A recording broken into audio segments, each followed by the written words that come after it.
ಇಸ್ರೇಲ್ಗೆ 20,000ಕ್ಕೂ ಹೆಚ್ಚು ಬಾಂಬ್ ಮಾರಾಟಕ್ಕೆ ಅಮೆರಿಕ ಅನುಮೋದನೆ. ಕಾಂಗ್ರೆಸ್ ಪರಿಶೀಲನೆ ಪ್ರಕ್ರಿಯೆ ಕೈಬಿಟ್ಟ ಟ್ರಂಪ್. ಇಸ್ರೇಲ್ಗೆ ಸುಮಾರು $650 ಮಿಲಿಯನ್ ಮೌಲ್ಯದ 20,000ಕ್ಕೂ ಹೆಚ್ಚು ಬಾಂಬ್ಗಳ ಮಾರಾಟಕ್ಕೆ ಅಮೆರಿಕ ಅನುಮೋದನೆ ನೀಡಿದೆ ಅಂತ ಅಮೆರಿಕದ ಅಧಿಕಾರಿಗಳು ತಿಳಿಸಿದ್ದಾರೆ ಅಂತ ಅಲ್ ಜಜೀರಾ ವರದಿ ಮಾಡಿದೆ.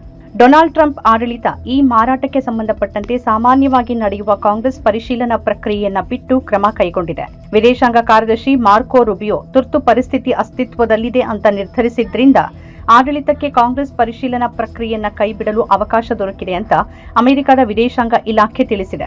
ಇದಲ್ಲದೆ ನೇರ ವಾಣಿಜ್ಯ ಮಾರಾಟದ ಮೂಲಕ ಇಸ್ರೇಲ್ ಇನ್ನೂ $298 ಮಿಲಿಯನ್ ಮೌಲ್ಯದ ಯುದ್ಧ ಸಾಮಗ್ರಿಗಳನ್ನು ಖರೀದಿ ಮಾಡಲಿದೆ ಅಂತ ಅಧಿಕಾರಿಗಳು ಹೇಳಿದ್ದಾರೆ. ಡಿಸೆಂಬರ್ 2024ರಲ್ಲಿ ಪ್ರಕಟವಾದ ವಿಶ್ವಸಂಸ್ಥೆಯ ವರದಿ ಪ್ರಕಾರ ಹಮಾಸ್ ವಿರುದ್ಧದ ಯುದ್ಧದ ಸಂದರ್ಭದಲ್ಲಿ ಗಾಜಾದ ಜನನಿಬಿಡ ಪ್ರದೇಶಗಳಲ್ಲಿ ಇಸ್ರೇಲ್ ಇದೇ ರೀತಿಯ ಭಾರೀ ಯುದ್ಧ ಸಾಮಗ್ರಿಗಳನ್ನು ಬಳಸಿರುವ ಸಾಧ್ಯತೆ ಇದೆ ಅಂತ ಹೇಳಲಾಗಿದೆ.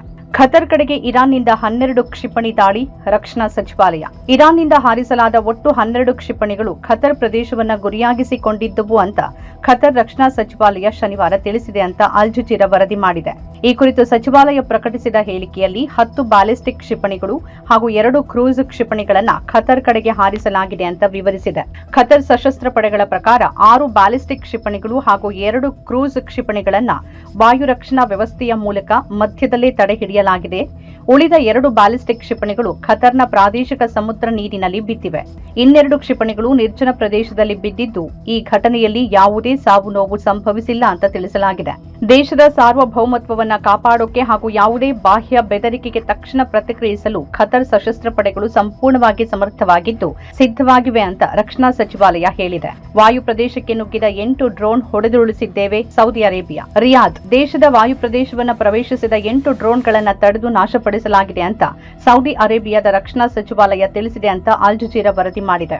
ಈ ಕುರಿತು ಎಕ್ಸ್ ಸಾಮಾಜಿಕ ಜಾಲತಾಣದಲ್ಲಿ ಪ್ರಕಟಿಸಿದ ಹೇಳಿಕೆಯಲ್ಲಿ ಸೌದಿ ವಾಯು ರಕ್ಷಣಾ ಪಡೆಗಳು ದೇಶದ ವಾಯು ಪ್ರದೇಶಕ್ಕೆ ನುಗ್ಗಿದ ಡ್ರೋನ್ಗಳನ್ನು ಹೊಡೆದುರುಳಿಸಿರುವುದಾಗಿ ಸಚಿವಾಲಯದ ವಕ್ತಾರರು ತಿಳಿಸಿದ್ದಾರೆ. ಘಟನೆ ನಡೆದ ಸ್ಥಳದ ಕುರಿತು ಅಥವಾ ಡ್ರೋನ್ಗಳನ್ನು ಯಾರು ಹಾರಿಸಿದ್ದಾರೆ ಅನ್ನೋದರ ಕುರಿತು ತಕ್ಷಣವೇ ಹೆಚ್ಚಿನ ವಿವರಗಳನ್ನು ನೀಡಿಲ್ಲ. ನಮ್ಮ ಕಾರ್ಯಕ್ರಮಗಳನ್ನ ನೀವು ನೋಡ್ತಾ ಇದ್ರೆ ನಮ್ಮ ಚಾನೆಲ್ ಅನ್ನ ಸಬ್ಸ್ಕ್ರೈಬ್ ಮಾಡಿ, ಪಕ್ಕದ ಬೆಲ್ ಐಕಾನ್ ಒತ್ತಿ ನಮ್ಮನ್ನ ಬೆಂಬಲಿಸಿ. ಹಾಗೆ ನಮ್ಮ ಕಾರ್ಯಕ್ರಮಗಳನ್ನ ಲೈಕ್ ಮಾಡಿ, ಕಮೆಂಟ್ ಮಾಡಿ, ಅದನ್ನ ಬೇರೆಯವರಿಗೂ ವಾಟ್ಸ್ಆಪ್ ಮೂಲಕ ಶೇರ್ ಮಾಡಿ. ನೀವು ಹೀಗೆ ಮಾಡಿದಾಗ ನಮ್ಮ ಚಾನೆಲ್ ಮತ್ತಷ್ಟು ಜನರಿಗೆ ತಲುಪಲು ನೀವು ನಮ್ಮೊಂದಿಗೆ ಸಹಕರಿಸಿದ ಹಾಗಾಗುತ್ತೆ. ಇದು ನೀವು ಯಾವುದೇ ಖರ್ಚಿಲ್ಲದೆ ಕೆಲವೇ ಸೆಕೆಂಡುಗಳಲ್ಲಿ ನೀಡಬಹುದಾದ ಸಹಕಾರ. ಧನ್ಯವಾದಗಳು.